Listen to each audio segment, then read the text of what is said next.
This show was previously broadcast live on ProgressiveRadioNetwork.com.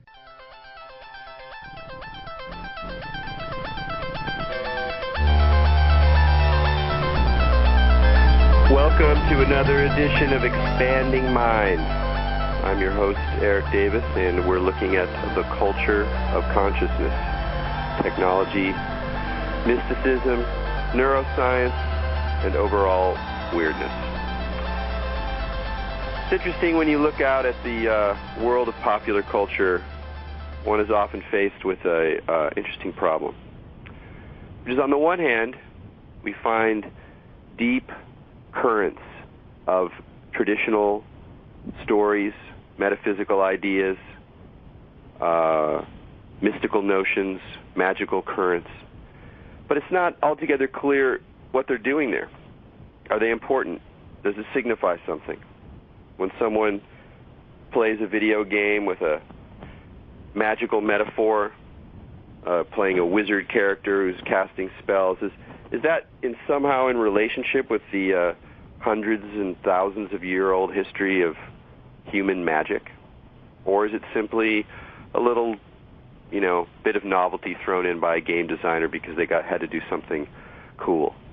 When you look at comic books, you can find over and over again retellings of ancient myths, recognizable archetypes playing out classic battles that, if you know the stories, you can almost predict. Is that a return of the archetypal imagination? Is it an expression of a deep current inside the human soul? Or again, is it just some guys scribbling hard in New Jersey, going through a bunch of books in order to come up with stories that will somehow work? But why do they work? So there's this question about how much we're connected with these deep currents in time. Or really, how does these archetypal mythic forces shape ourselves? Carl Jung, of course, famously in the 20th century talked about the archetypes and the collective unconscious, the idea that there are these deep instinctual forms of myth-making that are going to exist inside the human being because of the way we're constituted, not just because we grow up in a society that tells myths about the gods. And if you take that line of thinking, that even in our modern world, where on the surface, our rational minds, we no longer believe in these stories or see them as the detritus of earlier phases of civilization, but our irrational sides, our night sides, our dream sides, they still think that way. They still feel that way. They still encounter things that way. And it's a very interesting place to be if one is in the business of understanding, writing about, analyzing culture. Culture meaning not just arts like literature and film, but also cultural movements, things that catch, trends, ideas, practices, the whole sort of anthropological matrix we live in, if looked at from a certain angle, can be shown to have deep continuities with these ancient sources and ancient materials. I'd like to introduce now Maja Dau, our esoteric librarian here at Expanding Mind. And I know that in addition to your studies of the mysteries, Maja, you are also kind of a pop culture fan. In fact, isn't one of your emails involve Pee Wee Herman? That's right, it does, but that's top secret. Well, I didn't say what it was. I just said it involves Pee Wee Herman. I know.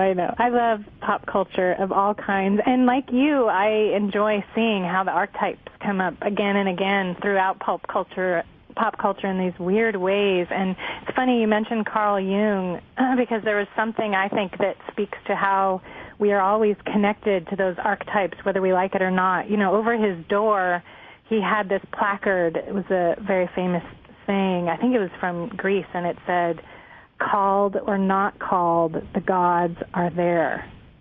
And so it's like they're there all the time in us and outside us and around us, whether or not we're calling upon them or paying attention. And I think we see streams of them, as they infiltrate, because they're always there no matter what. And we see it in all different facets, in music and writing and comic books and sci-fi. I'm a huge sci-fi fan. I know you are too. And one of the subjects, actually, that Victoria brings up in one of her books that I think we're going to talk about is that kind of connection where it comes out and burbles out in all these, different manifestations. Yeah, when I think back on my own growing up, in my head, there wasn't a lot of difference between, the pulp novels of H.P. Lovecraft and Robert E. Howard and the books of magic or things about Aleister Crowley or things about yogis. It was all just sort of this fascinating literature of oddness and mystery and wonder, and I didn't even really make those distinctions too much when I was a teenager. It was all, Carlos Castaneda was the same thing as,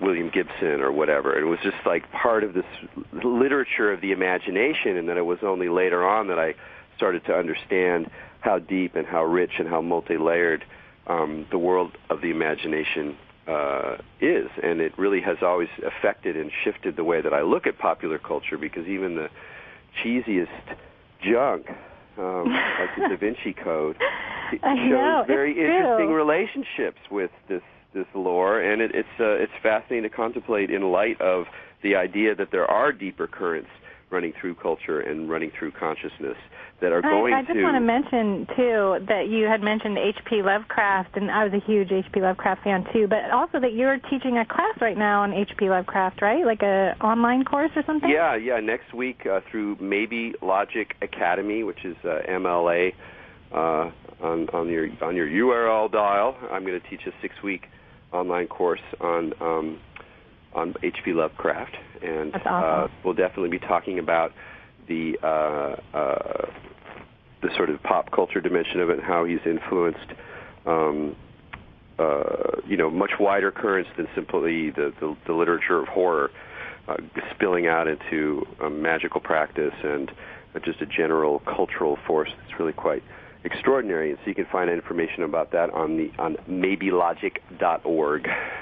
But our guest today, Victoria Nelson, is also an expert on H.P. Lovecraft, as well as many other delightful things. Victoria wrote one of my favorite books called The Secret Life of Puppets, and it very much deals with these interesting cross currents of magical and hermetic and esoteric thought and how they have marked themselves on the literature and the popular culture of the modern West, including science fiction and pulp fantasy and film and some classic literature as well. It's a deep investigation of the imagination that is as imaginative as it is penetrating and illuminating.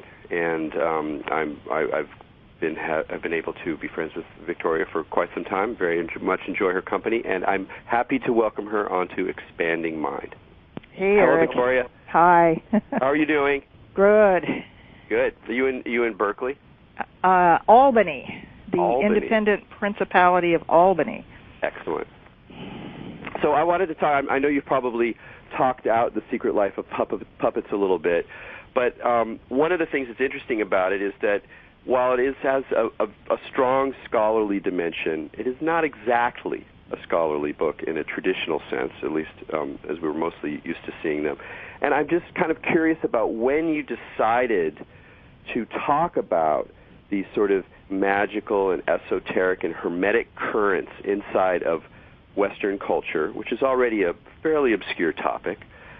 How did you think about how you wanted to present it? How would you make those connections in a way that was going to illuminate the subject but also create such an engaging book as The Secret Life of Puppets?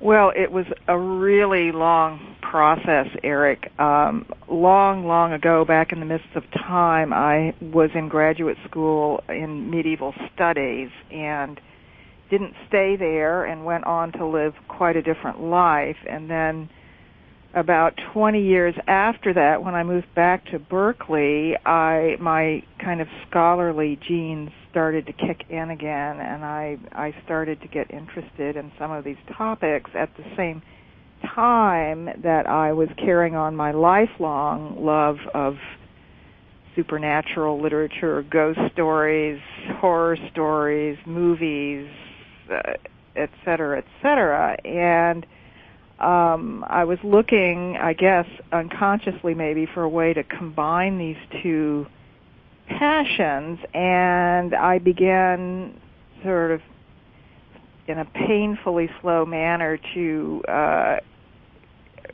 expel from my being these essays, one after the other. I had gotten very interested in Bruno Schulz, a Polish-Jewish writer of the 30s, and his fantastical stories, and had done some work on Schulz and was invited to Poland to give some talks on him at a couple of universities, and so I thought, golly, it would be interesting to compare Schulz to H.P. Lovecraft, because they're exact contemporaries, both born in 1890, both lived very short lives, Lovecraft dying of cancer, and Schulz, of course, being murdered by the Nazis in World War II.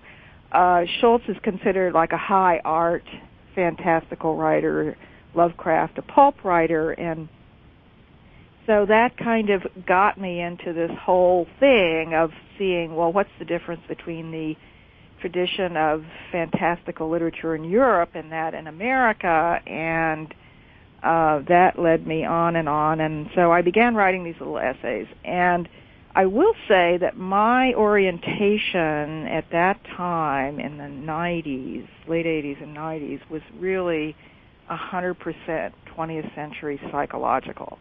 And when I found out that Lovecraft's father had died of tertiary syphilis in an asylum, and a medical doctor friend of mine showed me these astoundingly grotesque photos of people suffering from syphilis,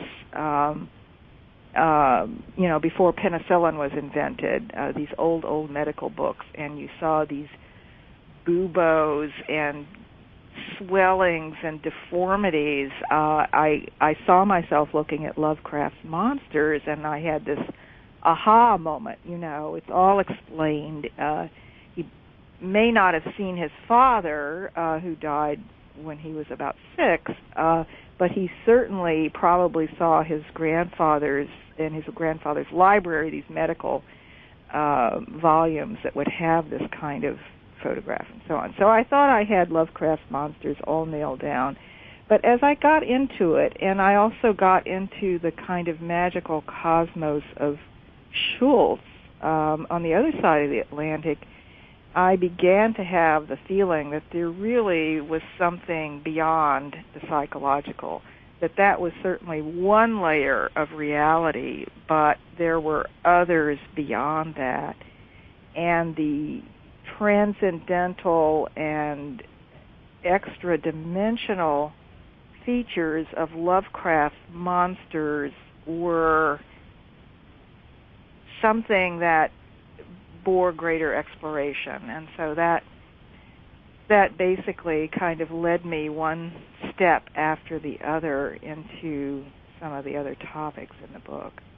Well, and I just wanted to mention really quick, Bruno Schulz's work, for those listeners who aren't familiar with his artwork, he did intensely psychologically based artwork, like these incredible dark foot fetishy type of erotic images that are just amazing. And it's interesting, actually, because you can look at those compared to some of H.P. Lovecraft's ideas, and it is this, you can see a lot of similarities, even just in his artwork, on some of those ideas of reaching into those deep, dark offices of the psyche, Yes, and for me, the interesting thing is, once you get there, you can say, right, okay, Schulz had a schizophrenic father, Lovecraft had a schizophrenic mother, and a father, crazed by syphilis. There's psychosis and madness and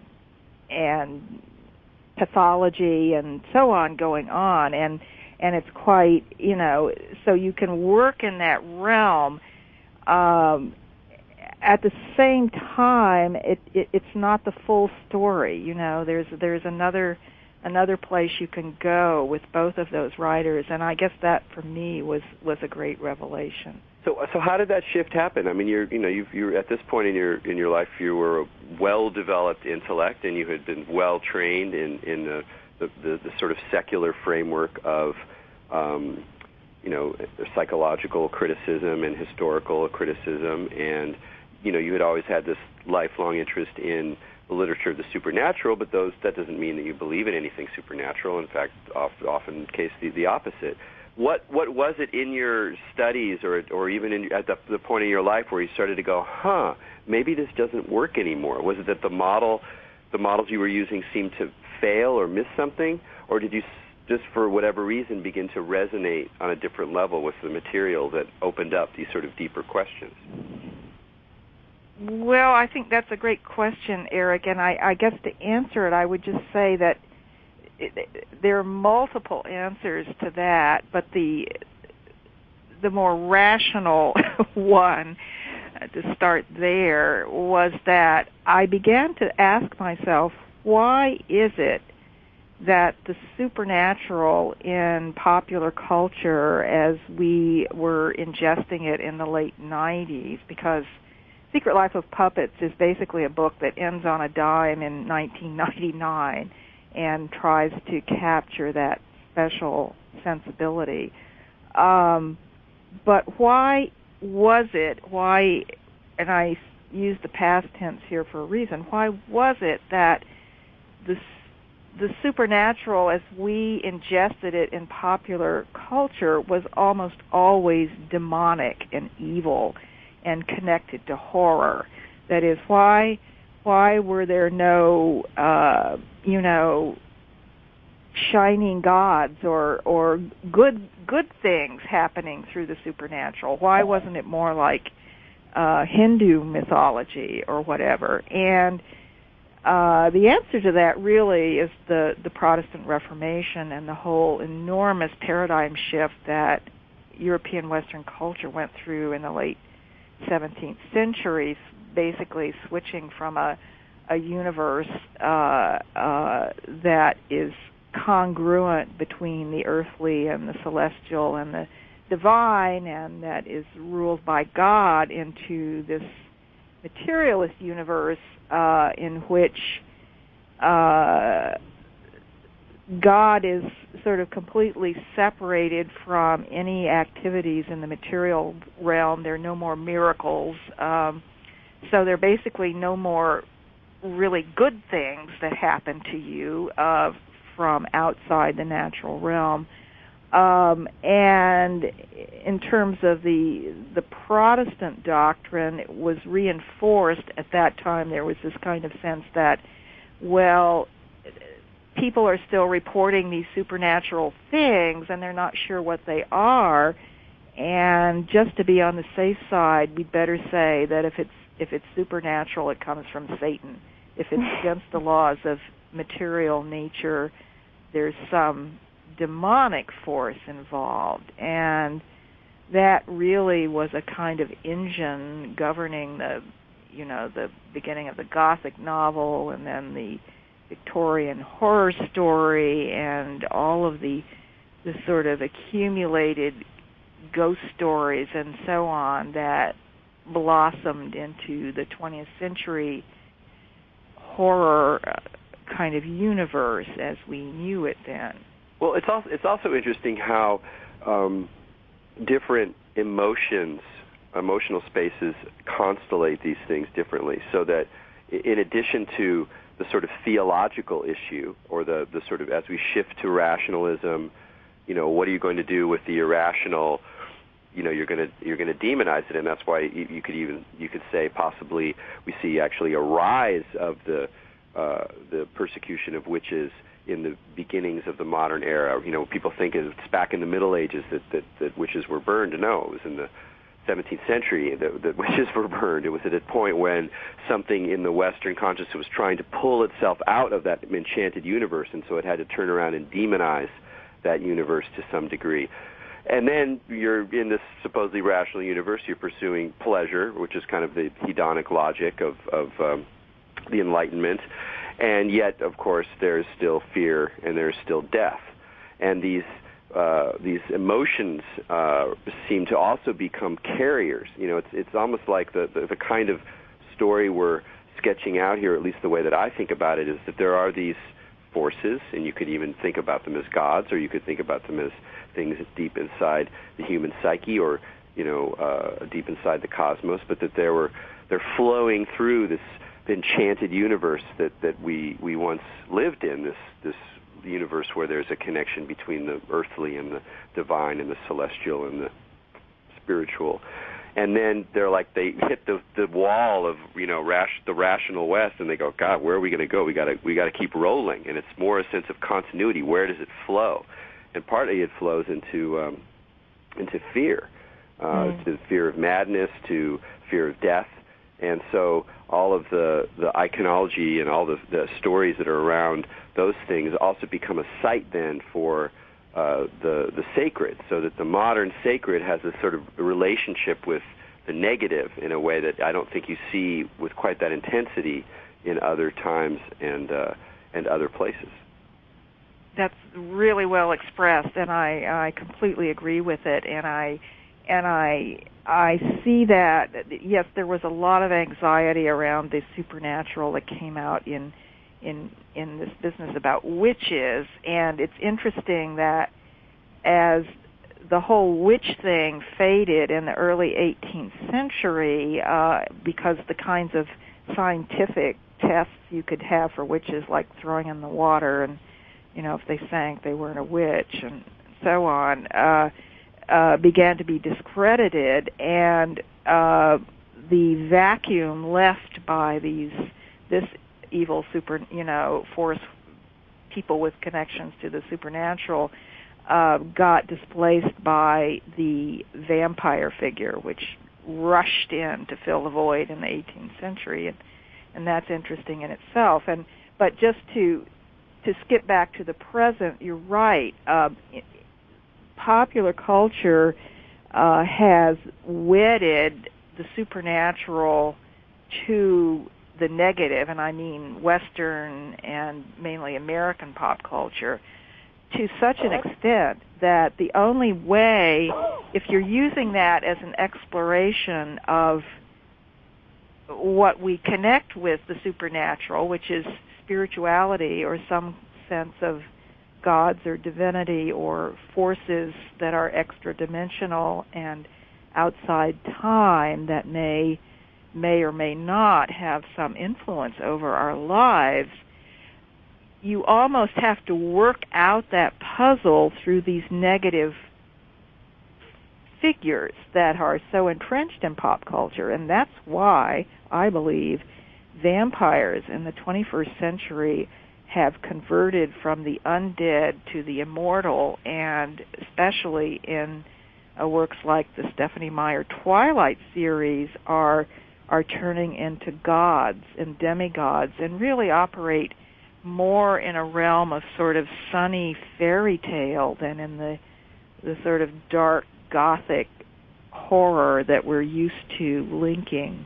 Well, let's go into this a little bit more, because vampires are such important figures in the modern supernatural imagination. And talk a little bit more first, just to put it into historical context, about what you see as the forces that were creating the initial lore of the vampire in the 18th century. Well, that's so interesting, Eric. I mean, it was really a discovery for me to make that, first of all, vampires do not come from Hungary or Transylvania. That is the vampire story. The vampire, as a folkloric theme, originates in the South Slavic countries, Serbia, Croatia, and in Greece. The reason they're connected to Hungary in the popular imagination is because there was a very famous account of a soldier in the Austro-Hungarian Empire who was actually a Serb who died and was buried and then came back to harass his family as a vampire. And this was reported in, through the empire in the newspapers of Hungary and Budapest, created a sensation, an absolute sensation in Western Europe. There had been tales of these creatures before that had filtered in from Eastern Europe, but for some reason in the early 18th century, everyone just really sparked to this. And so because it came from the center of the empire, Hungary, everyone thought, okay, vampires are from Hungary. And it wasn't really until Bram Stoker's Dracula at the end of the 19th century that this whole location became kind of solidified, and all this kind of scholarly folklore, quasi-scholarly folklore around Vlad the Impaler and all of these legends began to get circulated. At any rate, the vampire really caught on, and one reason at that time may have been this really obvious and very blasphemous connection to the blood sacrament of the Christian church. That is Christ's blood. When you drink the wine, you're drinking Christ's blood, and here is this supernatural, beyond nature entity drinking the blood of humans. There are a lot of strange parallels there, and it's a kind of great substitute for the Black Sabbath, the witches' Sabbath. The other thing that was attractive is that there was a way that you could talk about vampires medically and biologically, and even in the late 17th century, this French doctor of, natural philosophy or whatever, named Calmet had written this long treatise recounting reports of vampires in Southern Europe and so on, and trying to come up with sort of medical reasons. So there was something you could chew on at the medical end on one hand, and then there was this great old supernatural connection on the other. So that was the 18th century, and what's left to explain is why was it so incredibly popular in the 19th century. Polidori's The Vampire, 1816, followed by a rash of plays across Europe and America based on Polidori's story, and then there's a Victorian pot boilers, Varney the Vampire, then comes Dracula, then comes the 20th century and even more proliferation. Everyone thought it was kind of coming to the peak in the 1990s, but lo and behold, vampires are even bigger now. Talk a little bit about Twilight. It was really, I didn't know anything about it until I saw you give a presentation on it, and I'm sure some people are very familiar with it, but others are ignorant. It's such a fascinating tale. Well, Twilight is a 4-volume series by a young writer named Stephanie Meyer. They've enjoyed an enormous success, mainly among adolescent girls, and my nephew tells me that the way you can tell when a girl in his high school has been reading Twilight is that she comes to school completely exhausted and bleary-eyed because she stayed up all night reading it. I actually stayed up all night reading that as well. And older people, too, mainly female. And but it's the story of this young woman, Bella, who's kind of a high school misfit, and she meets this amazingly attractive fellow high school student named Edward, who drives a very fancy car and has a very fancy family. Edward proceeds to rescue her from almost being killed, and she realizes he has supernatural powers, and to make a long story short, she discovers he's a vampire, and he lives with a coven of vampires who masquerade as a human family. They're kind of like vegan vampires in that they've made an oath not to drink human blood, which obliges them to go off to the odd national park every few weeks and bring down some luckless animals there to, feed themselves. They're very humane.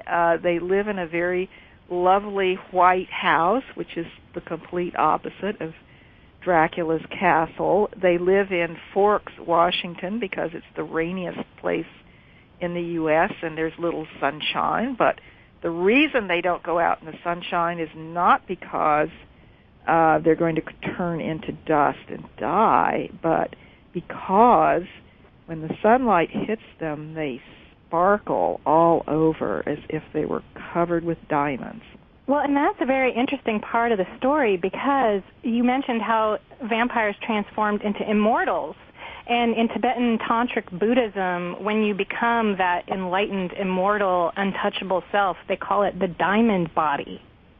Oh, that's interesting. So I thought it was very strange that she would choose to make the vampires into those diamond people, because that is affiliated actually with immortality in ancient Tibetan Tantric texts. So what do you see as the possible? I mean, it's always this interesting problem when we're looking at very popular expressions of a genre or an archetype, because in some ways genres are like archetypes. So the vampire is kind of an archetype and it's kind of a genre. When you see these innovations in a genre that are very popular, there's an overwhelming and I think very justified temptation to sort of read it as a sign of some larger shifts in the society. And it's always hard to know how accurate you are, but in some ways it's kind of almost like a poetic anthropology of like trying to figure out maybe it means something else. But it's one of the reasons that this material is so exciting, and that it still remains really rich to follow popular culture, particularly in my opinion when it's dealing with supernatural mystical themes. But what do you feel as this sort of shift of the vampire in the Twilight books to a more resplendent, immortal being that has lost a lot of the ghoulish trappings of the Gothic and becoming some other kind of figure that we can see in other places in 21st century vampire lore? Even though the Goth culture itself is still reasonably strong, there's a sense of something new happening here. I'm sure you've bent your brain to this topic. What do you think? Well, I do think that there is a larger trend here, even though at the same time the kind of classic 20th century vampire stories and dark Gothic stories continue unabated. That's one tributary, but this new tributary to me is it's a popular culture way of working out theology, and America has always been very rich in alternative religions, as you know, Erik, because you've chronicled so many of them, especially in visionary California.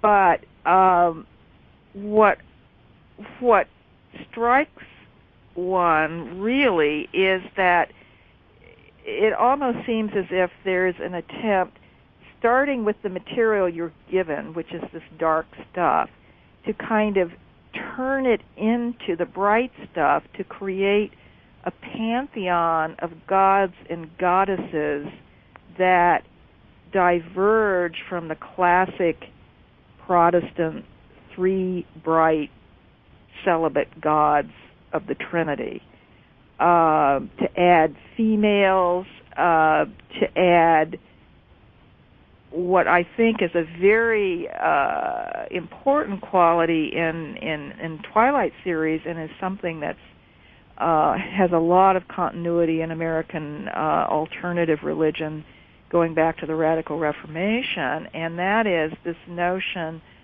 of experiencing divinity in your earthly body. That is, this notion of the divine human, which goes right back to late antiquity and has always been an alternative element right through the Middle Ages with the Cathars and through American alternative religions, particularly Mormonism in the 19th century, and then Scientology in the 20th century with this concept of the operating Satan.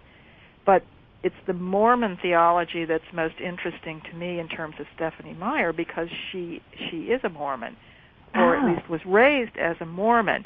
Now, everybody, when they talk about Stephenie Meyer, the first thing they say is, oh, she's a Mormon, and that's why Bella and Edward don't have sex. It's this whole uptight, right-wing abstinence, thing. However, if you read through the 4th volume, they have plenty of sex. They have it on their honeymoon. And violent sex, in fact. It's quite violent, and that's one reason Edward has held off, because he's afraid that his superior power, he might injure Bella, and 2, in the height of passion, he might forget his pledge not to drink human blood and accidentally start biting her and feeding on her as a vampire. So they have sex then, and then when Bella is giving birth to their hybrid daughter, this half human, half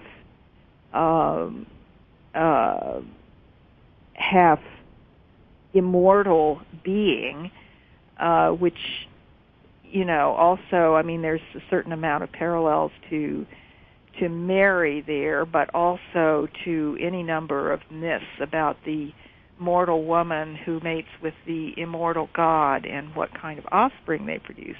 At any rate, she's dying during this birth because it's so difficult. So Edward has to bite her and turn her into a vampire, which is what she's always wanted anyway, so she can be equal to him.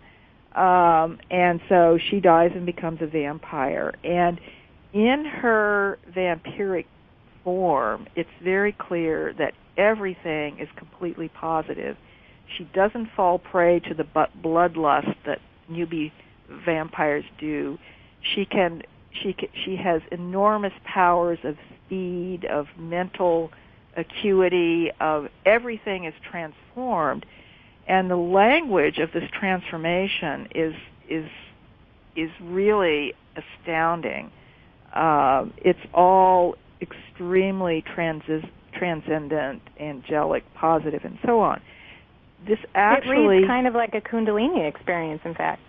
Yeah, that, and in Mormon theology, it is believed that if you lead a righteous life, when you die and ascend to the other realm, you become a god yourself.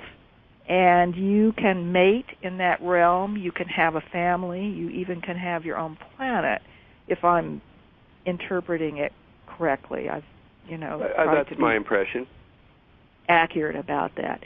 So what she's really giving Bella is a version of Mormon theology that is also linked to this very ancient tradition in Western culture of being divine while you're still alive. Another way of thinking about it is that there's a tremendous charge to figures that begin or have their home base in the dark, and that there's something very powerful that happens when you take figures that are evil or in the dark and sort of transform them. But there's often something revealed about that, because it's such a sign, not just a transformation of the beings themselves as if they just become good, but also of the way in which dark energies can be brought into a wider or more integrated world. I think that's one way of looking at some of these things. I mean, a sort of more simplistic example is in like Star Trek: The Next Generation. If you watch the whole thing and you look at all the outlying characters, you'll see the way that Star Trek will often like create a hostile or threatening alien race, and then gradually or sometimes rapidly bring them into the fold of the sort of galactic community, so that suddenly you can understand, and that there's actually some kind of communication possible. I mean, this says a lot about Star Trek in particular and its ideology. The classic example, of course, the Klingons. So, Klingons initially in the series, in the old series, are, clearly bad guys, mean guys, untrustworthy, nasty, sorts of, highly racialized Orientalist characters. And then gradually in the Next Generation, even though they're still sort of hostile and scary, they become kind of exoticized, and then they become increasingly connected with and opened up, emotionally through the character Worf himself, kind of a half-breed sort of character. And you see that over and over again. But I think there's something deeper in that, too, the way that these figures have a chart. It's like they have something from us precisely because they come from the dark.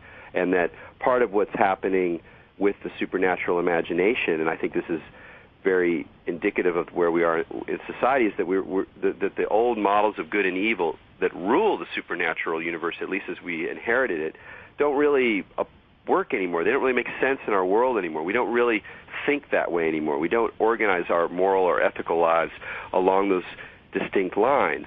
And so once it becomes clear, then it becomes very interesting to start engaging things that traditionally would be seen to be scary or bad, but to reframe them in ways where they have a lot of potency, a lot more potency than the generally far more weak and wan figures of the light. I mean, another kind of example of that is the way that Victorians took fairies and turned them into these kind of like light, wispy things that we now use to decorate our cards. But of course, if you actually look at fairy lore, it's very scary, it's very weird, it's very twisted.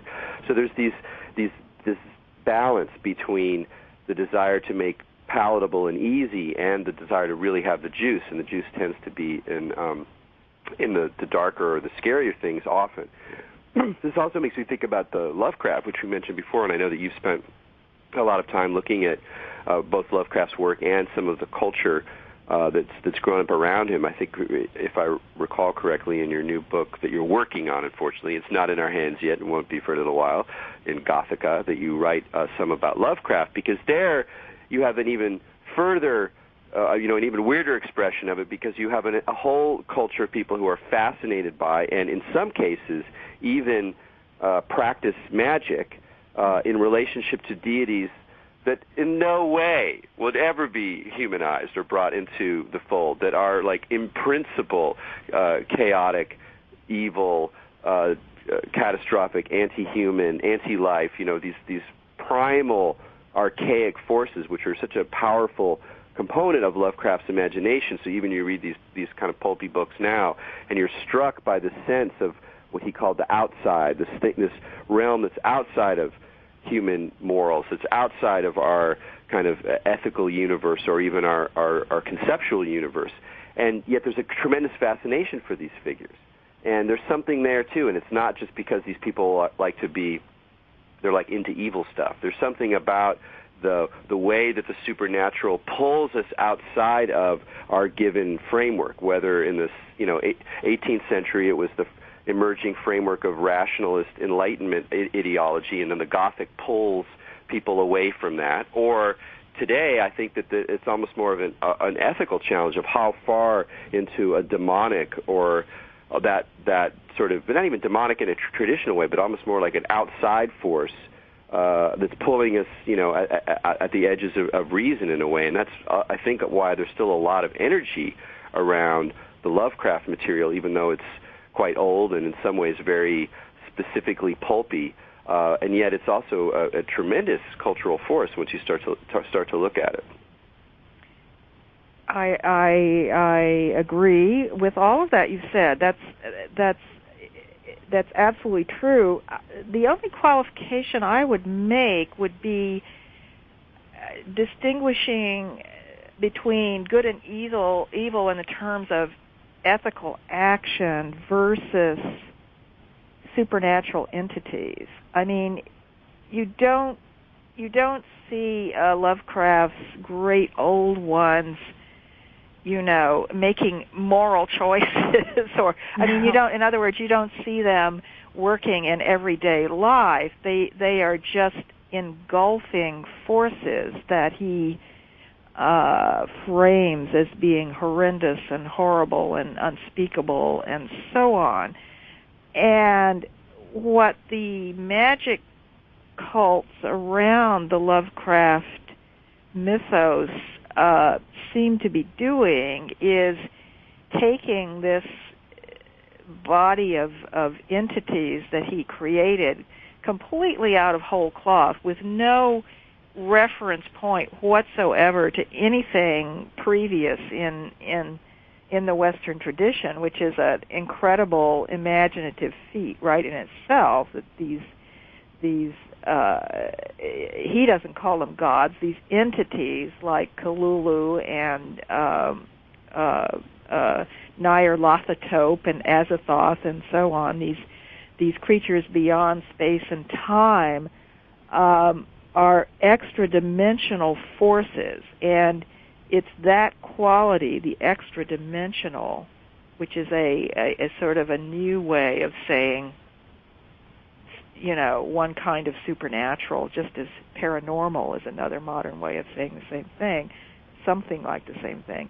At any rate, these entities are attractive to these magical cults who say up front, at least some of them do, they say the reason these entities appeared in such a negative form to Lovecraft is because of his surface position as a scientific materialist, and he was so terrified of them and so resistant to these upspringings of his unconscious that he was actually extremely sensitive to, that it created this amazing anxiety in him, and that these forces possibly are not the evil, horrendous creatures that Lovecraft perceived them as.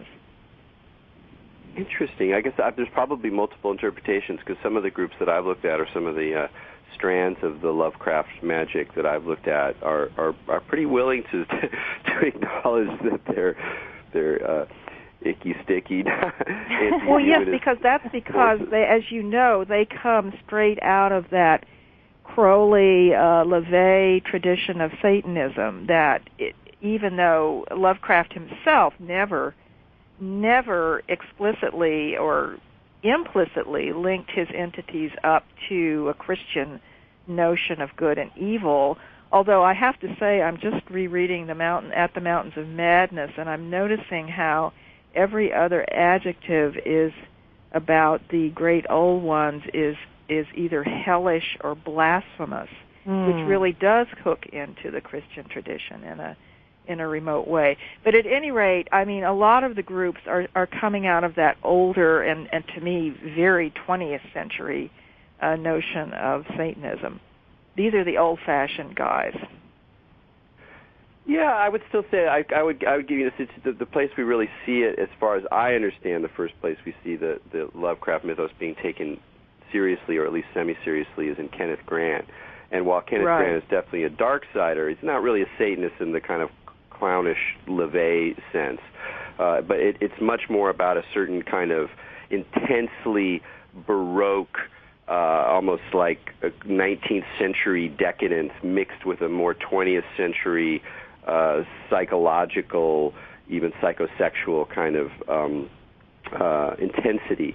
And in a way, it's almost like a sort of, it's almost like a dark surrealism of the imagination. And I do think there are some very important overlaps between ideas that we see in art movements, like particularly in surrealism, and in certain kind of fringe psychological, psychoanalytic kind of groups, with some of these occult forces, because part of it is about facing or generating a situation of extremity, of extreme fear.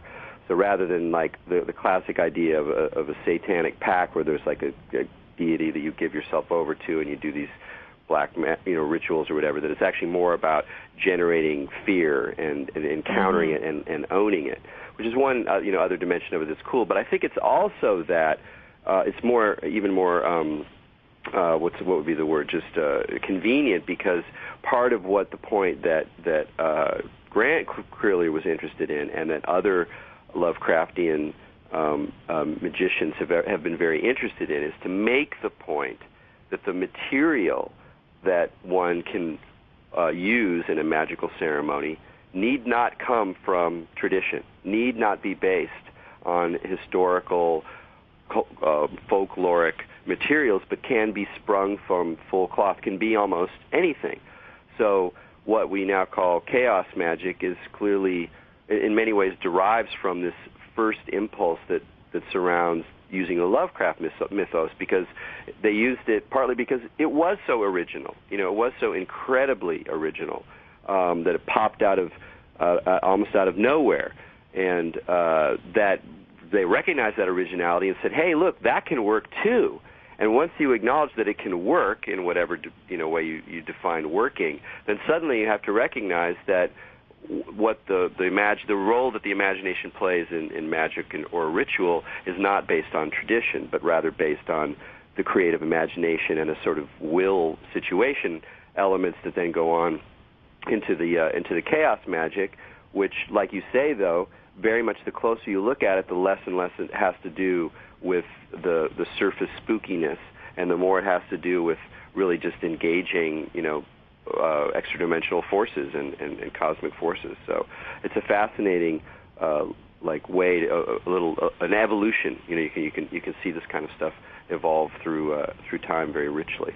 Well, Erik, that's interesting to me, and I wanted to ask Victoria this actually, because that links up to how, Victoria, you talk about in your book, Secret Life of Puppets, the role of androids and robots, and how they mirror the old Kabbalistic idea of the golem and Frankenstein. And I think that proves what Erik was saying very well, is that it doesn't have to have anything to do with tradition, and that, a lot of these very modern technologies you can channel all these magical occult ideas into as well. And I just thought that was a brilliant way to look at it. And you mentioned, some of the great sci-fi books. Could you talk a little bit about that, just like how you see these new technologies? And I know you mentioned Terminator and stuff like that.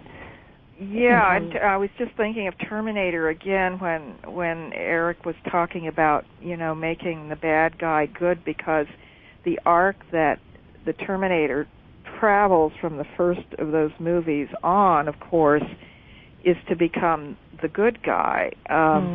But beyond that, I guess I see them really as kind of receptacles of our ideas about the soul and about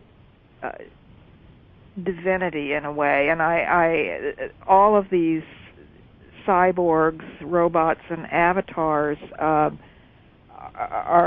in a way a kind of divine machine, in the way that Stephanie Meyer's vampires are divine humans. That is, they carry these machines, aren't born and die the way people are, and often in the movies anyway, they're endowed with these qualities that make them far greater than humans. They're more physically powerful, they're more mentally intelligent. In the case of the later Terminator, they're more ethically nuanced than the humans around them, and the Terminator becomes a role model for the young, what's his name? I've forgotten the name of the hero. Do you remember, Erik? Who's the guy? John. Anyway, John, what's his last name? Connor, thank you, yeah. And so, again, this was kind of a late 90s trope, and it's funny, but I'm not seeing it as much in this last decade. The great exception, of course, is going to be James Cameron's Avatar when it comes out. Oh, yeah, totally. And it will be really interesting to see how these ideas of mortality and immortality and the immense powers bestowed on that we kind of imaginatively hand over to the machines, because I guess one of the things that struck me when I was working on that was how so many of the cyber theorists seem to confuse the metaphor with reality. That is, to really believe that there is a territory called cyberspace in which things happen and that you can download consciousness from cyberspace or upload it to cyberspace. These are very ancient notions in Western culture, but they were and very Gnostic, actually, from the late antique era of, around 4th and 5th century A.D., but they've been transposed in an almost naive way into this realm of cybernetic engineering, where the people who are operating this realm don't always seem to understand that they're drawing from these ancient sources, and they're also, to my mind anyway, a bit naive in thinking, like Ray Kurzweil does, that there's going to be, a new hybrid species that's half robot and half human. All you have to do is pull the plug from the wall and it's all over, so to speak. So I don't know. I mean, what do you think, Maya? Do you think that there's been an increase in this kind of thing or not? I think it's always been there. I mean, the stories of the golems and Frankensteins, those go so far back, I think it just kind of changes shape, it seems like. I don't know about an increase, but I just thought that your association of those and putting them together was totally brilliant, and you don't hear a lot of people make those references. Hey Victoria, I wanted to ask you, what is the status of your book? Do we have a potential pub date, or is it still far off? We have a deadline for finishing the manuscript. There we go. Is there anywhere online that people, if they wanted to see some of your articles, or if there's a sample of Secret Life of Puppets anywhere that we could tell folks? Harvard jealously guards its cultural products, but a couple of the essays that will be in the new book, Gothica, one of them, which is on the film director Guillermo del Toro, came out in the Believer magazine earlier this year. I think it was March. There's another essay that is about the Da Vinci Code and its roots in the Gothic tradition and its kind of position in the world of alternative religion, that came out in a scholarly journal called Boundary 2, and I think you have to have a subscription. Well, so at least folks can search on your name, Victoria Nelson, and Believer, and 100 down other ways. We're out of time here. I wanted to let you guys know that if you're interested in Lovecraft, please check out maybelogic.org to take a look at my H.P. Lovecraft class that I'm teaching starting next week. And I think Maja has an event as well coming up. Was it this weekend? On Halloween. On Halloween, she's got a bus tour. So if you're in L.A., again, you can search her down. Where's the information for that? GodIsMyBoyfriend.com. GodIsMyBoyfriend.com. That's a beautiful thing. He's my boyfriend, way too. To go. All right, Victoria, thanks so much for joining us. It's a totally fascinating conversation. I'm so glad you're doing this work. It's really important because I'm not going to probably read, teenage vampire novels, but I'm glad somebody's out there telling me about why they're so fascinating. Well, thank both you and Maja. It was a great talk. All right. Bye. Bye. Bye.